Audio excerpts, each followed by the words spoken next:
ಪೂರ್ಣಚಂದ್ರ ತೇಜಸ್ವಿ ಅವರು ಹೇಳ್ತಿದ್ದ ಹಾರಾಡೋ ಓತಿಗೇತ ನೋಡ್ಬೇಕಂತೇಳಿ ನಾ ಹೋಗಿದ್ದೆ ಅಮೆಜಾನ್ ರೇನ್ ಫಾರೆಸ್ಟ್ಗೆ. ಓತಿಗೇತನ ಹುಡುಕಿ ಸಾಕಾಗಿ ಬ್ಯಾಸತ್ತು ನಿಂತಿದ್ದೆ. ಯಾಕೋ ತೆಲಿಗಿ ಚಕ್ರ ಬಂದಂಗಾತು. ಕಣ್ ನೋಡ್ತೀನಿ ಸೀದಾ ಮಾಳು ನಿಪ್ನಾಳ್ ಅವ್ರ ಊರಾಗ ಬಂದೇನಿ. ನಮಸ್ಕಾರ ರೀ ತಾತ್ಯಾರಿ ಮತ್ ಕಾಕುರಿ, ನಾ ಸಿಂಪಲ್ ಸಿದ್ದೂರಿ. ನಾ ಇವತ್ತು ಹೊಂಟೇನಿ ಮುದೋಳ್ ತೆರಬಂಡಿ ನೋಡಾಕ. ಇಲ್ಲಿ ನೋಡ್ರಿ ಅಕ್ಕೋಳ್ ಮಡ್ಯಾಗ ಆರ್ಮಿಗೆ ಪ್ರಾಕ್ಟೀಸ್ ಮಾಡೋ ಹುಡುಗರಂಗ್ ಓಡಾಕತ್ತಾರ. ಹಂಗ ಇಲ್ಲಿ ಒಂದ್ಸತಿ ನೋಡ್ರಿ ನನ್ನ ಇನ್ಸ್ಟಾಗ್ರಾಮ್ ಪೇಜ್ ಎಲ್ಲಿ ನಿಂತಿತ್ತೋ ಅಲ್ಲೇ ನಿಂತೈತಿ. ಏನಾರ ಚಾ ಪಾನಿ ಕುಡಿಸಿ ಸ್ವಲ್ಪ ಓಡ್ಸಿರಿ ಇದ್ನ. ಇಲ್ಲಿ ನೋಡ್ರಿ ಅಂಬಗೇರ್ ಹುಲಿ ಏನ್ ಬರ್ತೈತಿ, ಚಿನ್ನಿ ಇಲ್ಲೇನಿಲ್ಲ ಹೊಳ್ಳಿ ಬರ್ತಾನ. ನಾನು ಕಾಲ್ ಬೀಳ್ತೇನೆ, ಒಟ್ಟ ಹೊಳ್ಳಿ ಬರಾಕ್ ಹೋಗ್ಬೇಡ. ನಿನ್ನ ಚಿನ್ನಿ ಈಗ 4 ಮಕ್ಕಳ ಮಮ್ಮಿ ಆಗ್ಯಾಳ. ಅಂತೂ ಇಂತೂ ಬಂತ್ ನೋಡ್ರಿ ಮುದೋಳ. ಏನ್ರಿ ಇದು ತೆರಬಂಡಿ ಕ್ರೇಜ, ಯಾವ MP MLA ಬಂದ್ರು ಸೇರಂಗಿಲ್ಲ ನೋಡ್ರಿ ಇಷ್ಟು ಮಂದಿ.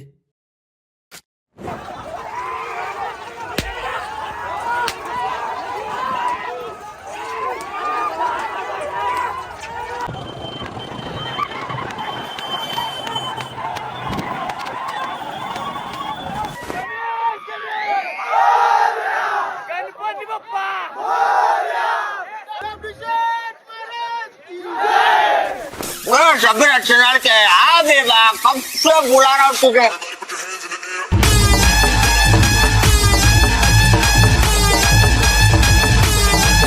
ಇಲ್ಲಿ ನೋಡ್ರಿ ಮುದೋಳದಾಗ ಮತ್ತೆ ಯಾರು ಸಿಕ್ರಂತ, ಡಿ ಬಾಸ್. ಏನ್ ನಿಮ್ದು ಮೀಡಿಯಾ? ಏನ್ರಿ ಮೀಡಿಯಾ?